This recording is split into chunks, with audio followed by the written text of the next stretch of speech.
Sveiki visi, esu Judita Venzelienė ir prieš mėnesį Baltijos technologijų institute baigiau grafinio dizaino studijas, vakarinį kursą ir kurso metu sukūriau subbrand logotipą Royalty Range įmonei ir produktui Comp ID.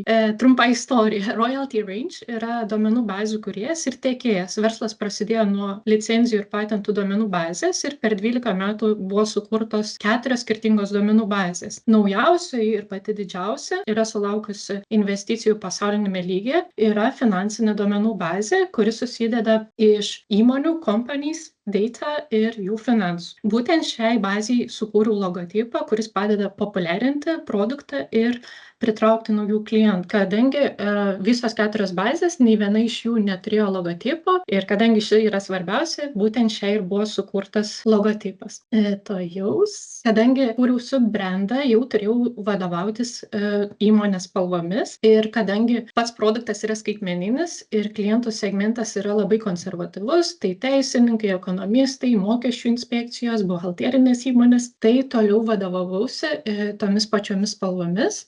Sukūriau ikonėlės, kurias būtų galima naudoti tiek website, tiek pačioje duomenų bazės platformoje, ypač kur nėra vietos panaudoti žodžiams. Tai pavyzdžiui, download, statistics, cloud, support, pagalba, unlimited access, global data, globali informacija.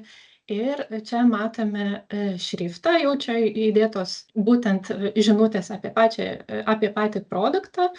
Tai toliau naudojau tą patį šriftą, fotografijų stilius, kuriuo teko vadovautis, tai verslo žmonės, kompiuteriai, miesto vaizdai. Čia yra pagrindinis logotipas. Pagrindinė logotipo spalva yra tamsiai mėlyna, kuri yra derinta prie pagrindinės įmonės logotipo. Tamsiuose fonuose būtų galima naudoti baltą logotipą. Čia yra logotipo simbolis, kuris atspindi stabilumą, paprastumą bei tobulėjimą ir judėjimą pirmyn.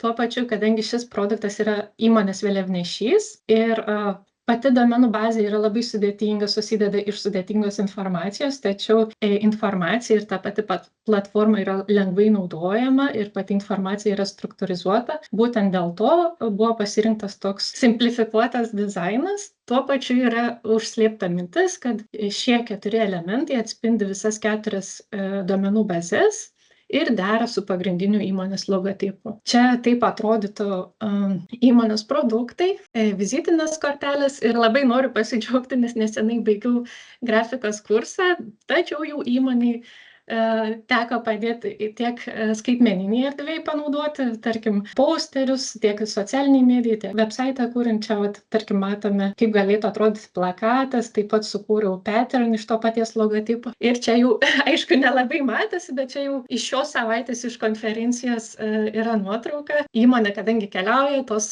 konferencijos yra pakankamai butikinės, mažytės, yra mažai vietos, tai jau teko per porą dienų atspausdinti ir gyvą roll-up. Tai tuo ir norėjau pasidžiaugti, kad jau gyvai įgyvendinau visus naujai išmoktus dalykus. O čia mano kontaktinė informacija, tai tiek LinkedInas, tiek Behance. Tai labai ačiū už dėmesį.